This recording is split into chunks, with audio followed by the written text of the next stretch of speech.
Hey guys, and welcome to the Sun and Soul podcast. I'm your host Brianna, and with me is my co-host Kelly. Many of you listeners might recognize my voice from TikTok, where I give live readings. Thank you guys for joining us today. We're going to start off our podcast with a collective tarot reading for us and you, our audience members. Then we'll talk all things tarot and let you know how to get a free personalized reading from me. Let's go ahead and begin with the cards.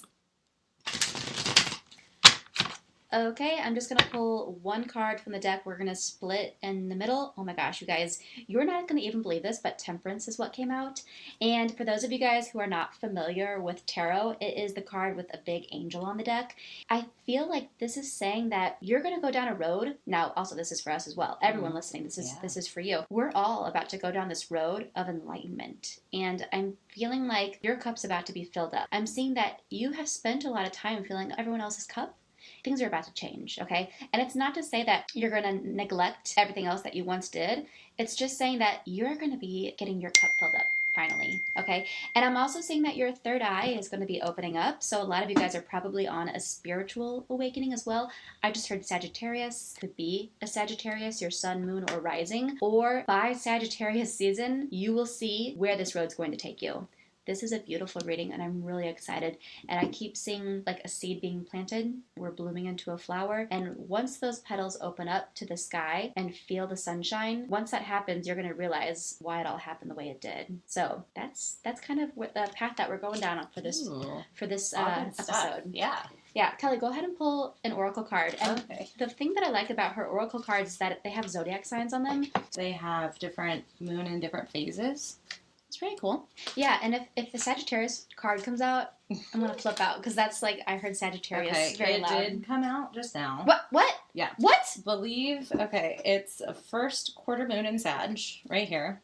Okay, that's weird. Yeah. Believe in your good luck. That really goes along with everything you just said too, which is really fun. If first quarter moon in Sagittarius means anything to you, or you are a Sagittarius, or hey, like by Sagittarius season, we're going to see the light. Believe in your good luck. What a beautiful way to start this podcast. Exciting.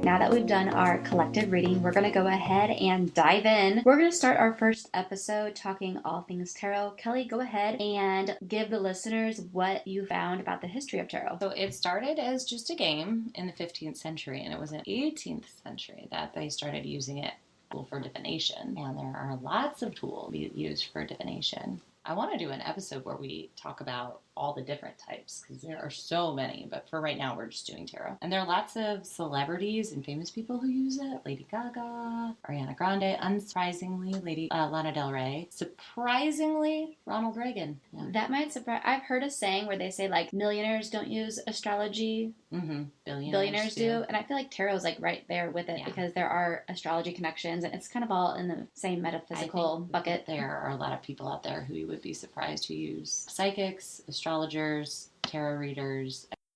Diving into the actual tarot deck, which I use in all of my readings. And here's the thing, when it comes to tarot, everyone has a different tool that calls to them. So if you don't feel called to tarot, but you still want to use divination, use your intuition. But it's really beginner friendly too, for anyone who hasn't done. It's definitely beginner friendly, and that's what called to me. Tarot found me. The deck we use today typically consists of 78 cards divided into two main sections, which are the major arcana and the minor arcana. The major arcana includes 22 cards that represent significant life events or spiritual lessons, such as Temperance that came out. That would be one of the major arcana cards that for us and our listeners is telling us that we are going down a path of enlightenment and we're going to have some big changes happening by Sagittarius season. So the minor arcana is made up of 56 cards that reflect day-to-day events and experiences. When you get into the different suits of tarot, we have fire, air, water, earth, just like the zodiac signs. And that's how it connects into astrology. So anyone who's wanting to learn tarot, this is the easiest way. And there are so many fun decks that you can get. It does not have to be the plain beginner. What is it?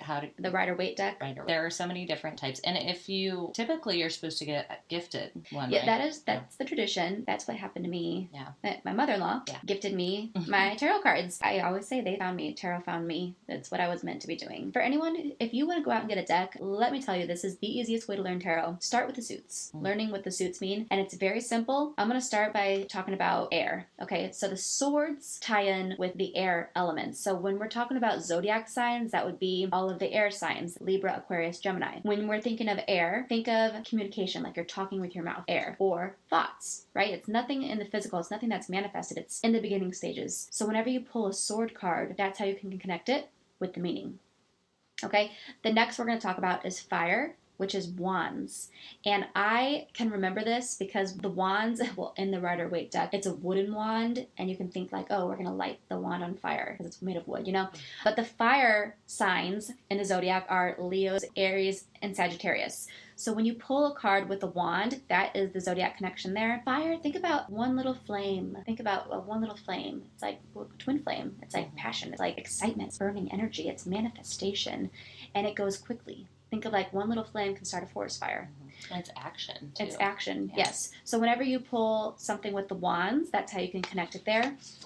Then we have the cups, and the cups represent the water signs. And this is an easy way to remember, obviously. Cups hold water. The water zodiac signs would be Pisces, Scorpio, and Cancer. So that's how you can connect it there. But also cups, it's about emotional fulfillment. So think like whenever someone says, I need my cup filled up. You know, it's a really easy way to remember that. And then last but not least, we have the earth element, which is Virgo. Our favorite. Yes, we're both earth signs. Virgo, Taurus, and Capricorn. Those are the pentacles in the deck. Okay, and you can think like pentacles, they look like money, like little coins. It's the material world.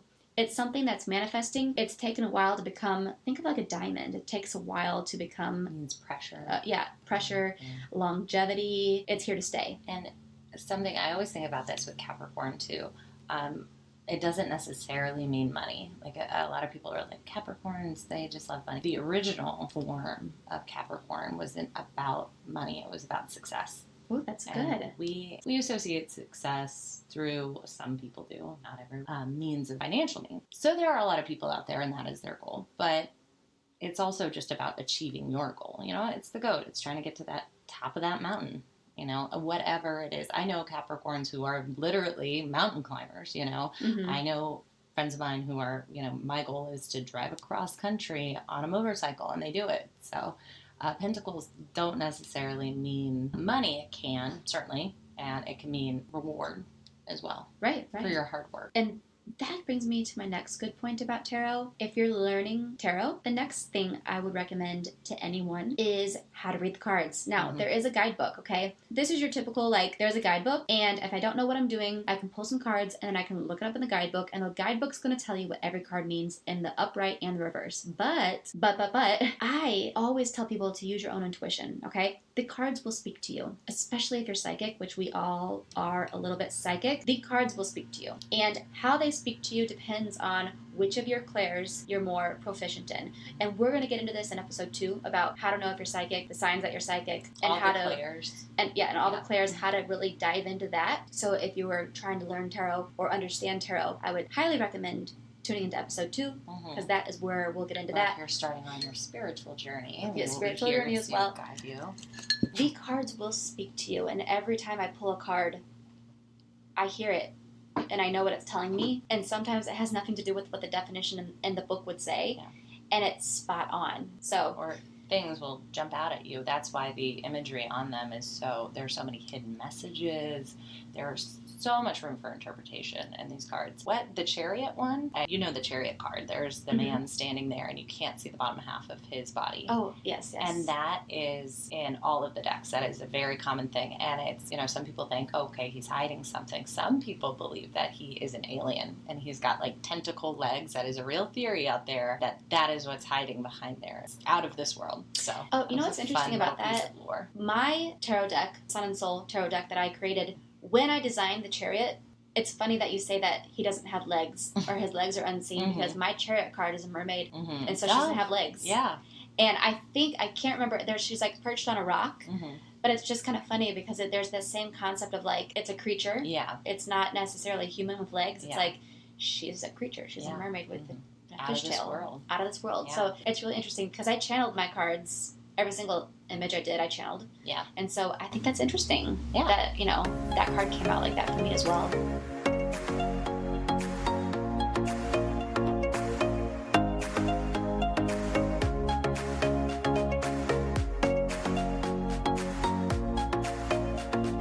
Okay, guys, I hope you're learning a lot through everything that we're talking about on today's podcast. I want to go ahead and remind you guys to hit that subscribe button because you're not going to want to miss next week's episode when we dive into how to tap into your psychic abilities. On that note, Kelly, go ahead. I'll let you take it away from here. Yeah.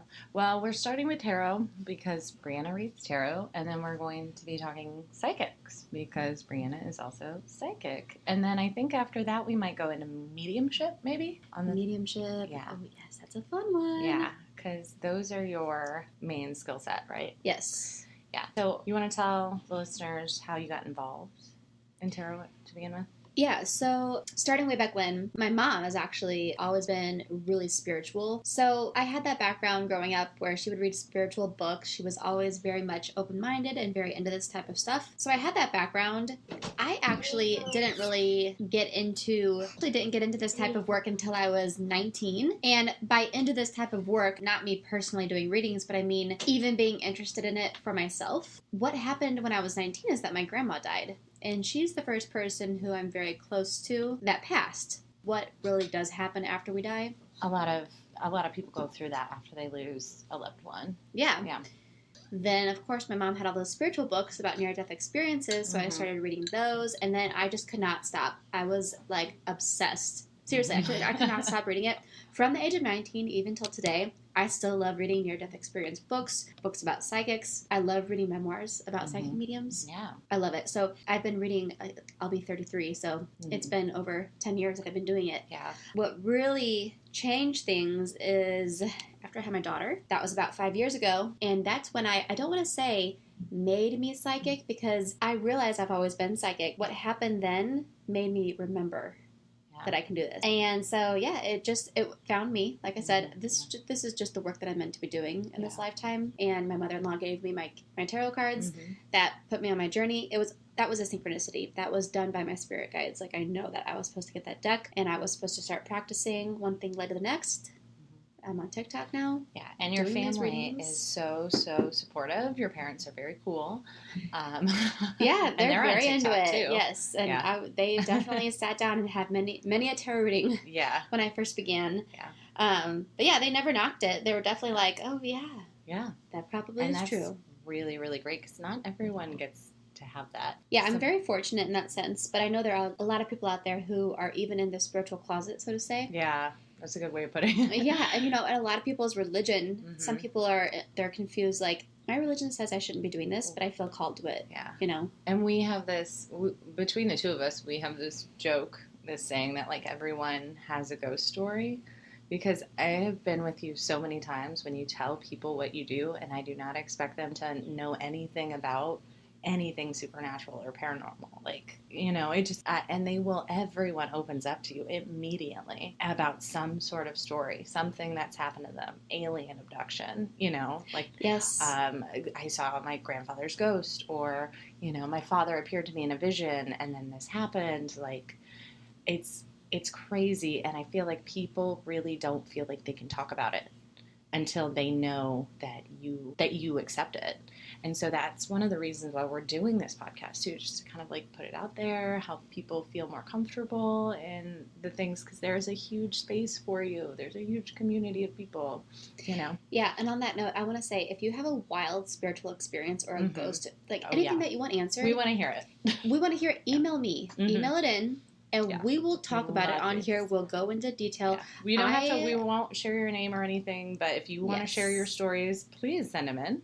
Anonymous, of course. But I honestly just love hearing about it. Yeah. And I'll be glad to tap into spirit and give you some answers that you want. I think that'd be really fun. Yeah. I have a friend whose stepfather, he is, blue collar worker, man, very manly type, very drink beer and, you know, build houses with my bare hands. And he has a story about getting abducted by aliens. That is wild. Yeah, and he is like, his family doesn't support him, believe him. My friend's like, I believe him. You know, I I'm understand. gonna need to hear that story. Yes, you guys, we're gonna that will be we will have a whole episode on alien aliens, abductions yeah. because this is a rabbit hole. That is something we really love to hear about yes, as well. That's a rabbit hole. Yeah, so that it's really great to have a sense of community, and there are lots of places and safe spaces for you out there. Yeah, I like that. I like that, you guys.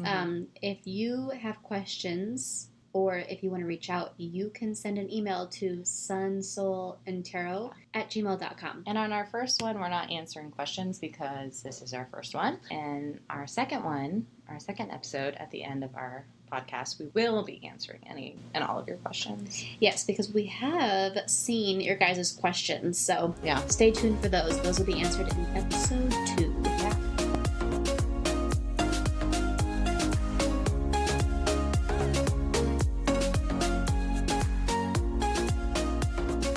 We love and appreciate feedback from our clients, and to all our listeners, don't forget to join our Patreon for exclusive content, including free reading giveaways and early access to new episodes. Yeah, and make sure to submit your questions, stories, comments, subscribe to Patreon for a free reading from Brianna, and stay updated with all the fantastic benefits that we are going to be offering you guys throughout this series. You guys, thank you for listening, and don't forget to join us next week for another exciting episode on tapping into your psychic powers. Yeah, the clairs. Very exciting.